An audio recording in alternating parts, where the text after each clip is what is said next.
Dans son appartement montréalais, Laurent Leclerc imagine un avenir utopique pour son petit garçon. Il rêve pour son fils de 3 mois, Benjamin, d'un pays nouveau et magnifique, le Québec.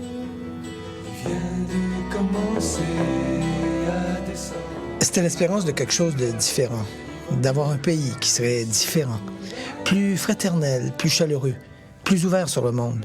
Et donner un pays semblable à ses enfants, c'est extraordinaire. Laurent Leclerc a célébré la victoire du Parti québécois en 1976.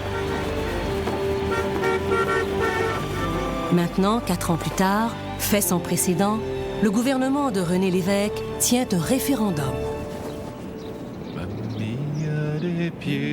La question, soigneusement élaborée, demande la permission d'entamer des négociations sur une souveraineté assortie d'une association avec le Canada.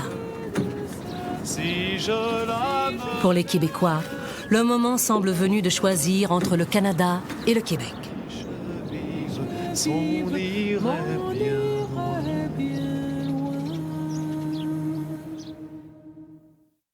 Qu'on ne brise pas un pays, voyez-vous, sur une ambiguïté. Les parents de Laurent Leclerc sont totalement opposés à la souveraineté.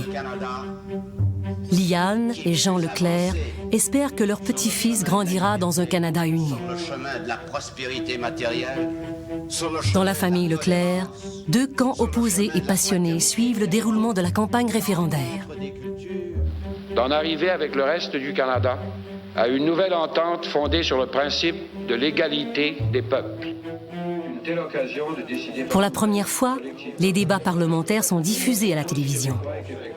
Grâce à une performance magistrale en début de campagne, le PQ mène dans les sondages.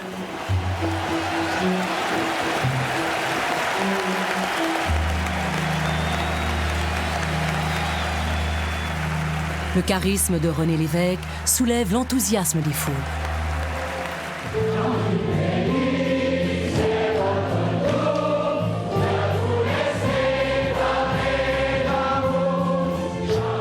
Lévesque sait que son véritable adversaire est une vieille connaissance de 25 ans. Pierre Trudeau. Mais pour l'instant, Trudeau reste discret.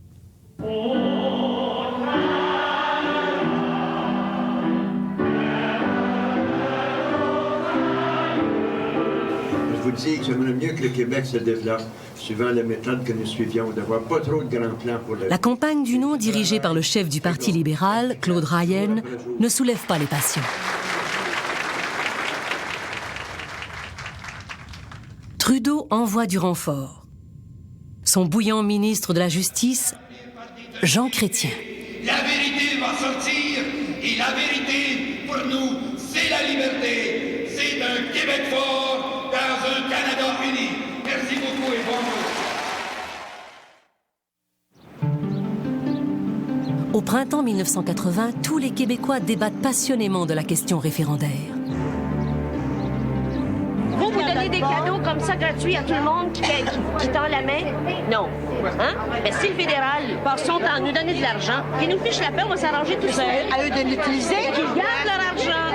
On n'en veut pas de leur argent. On veut continuer de rester avec le Canada. Hein? Mais pourquoi? Qu'est-ce que c'est le Canada pour vous? Dites-moi ce que c'est. Tout ce qu'on a aujourd'hui, tout ce qui nous revient, les pensions, protéger un peu, surtout. Hein? Dans le reste du Canada aussi, le référendum québécois déclenche des polémiques.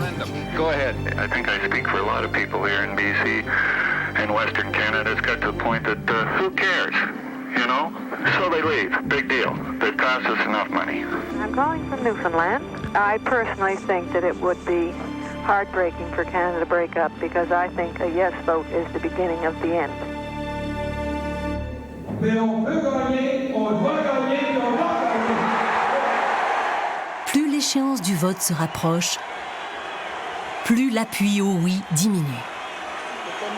Puis une ministre du Parti québécois commet une grave erreur. Yvette, sa petite sœur, est joyeuse et gentille. Je vous prierai d'écouter, ça va vous faire du bien. Lise Payette, féministe très connue, semble se moquer des femmes qui soutiennent le non en les comparant implicitement à des Yvettes soumises. La déclaration est interprétée comme une insulte aux ménagères.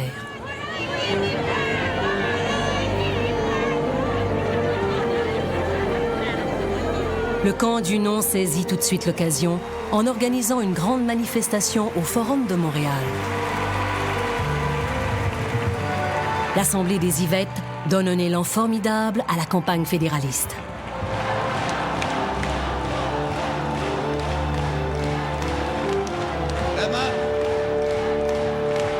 Pierre-Éliott Trudeau.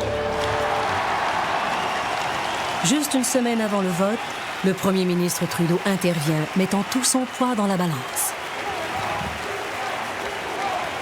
Bien sûr, mon nom est Pierre-Éliott Trudeau. Oui, Éliott, c'était le nom de ma mère, voyez-vous. C'est ça, les Éliott. Puis mon nom est québécois, mon nom est canadien aussi. Puis c'est ça, mon nom. Puis, il prend un engagement solennel. Et nous vous disons, à vous des autres provinces, que nous n'accepterons pas ensuite que ce nom soit interprété par vous comme une indication que tout va bien puis que tout peut rester comme c'était par avant. Nous voulons du changement, nous mettons nos sièges en jeu pour avoir du changement. Beaucoup de Québécois interprètent ces paroles comme la promesse d'une place plus importante pour le Québec dans la Confédération. Mais Trudeau reste muet sur ses véritables intentions.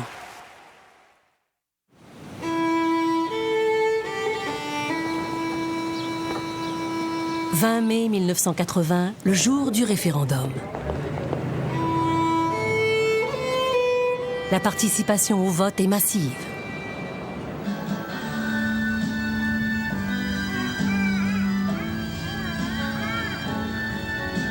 À 7 heures, Laurent Leclerc et sa femme Ginette sont rivés à leur poste de télévision. C'est la soirée du siècle, la soirée de ma vie. Alors, je dis à Ginette, on va aller au Centre Paul Sauvé. Il faut aller au Centre Paul Sauvé. Le temps de se rendre à l'aréna Paul Sauvé, le oui tire déjà de l'arrière.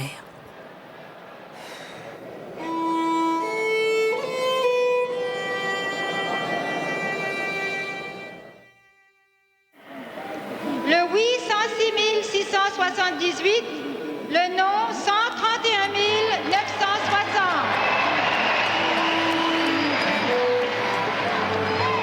Au quartier général du non, la victoire est confirmée en moins d'une heure.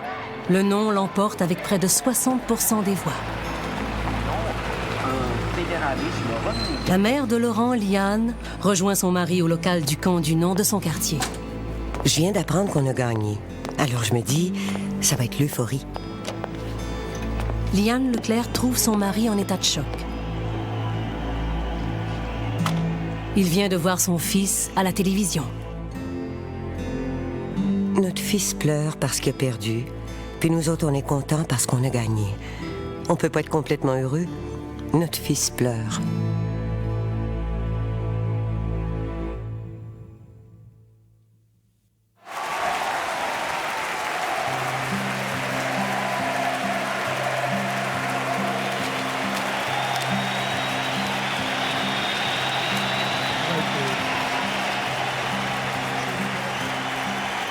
Si je vous ai bien compris, vous êtes en train de dire à la prochaine fois.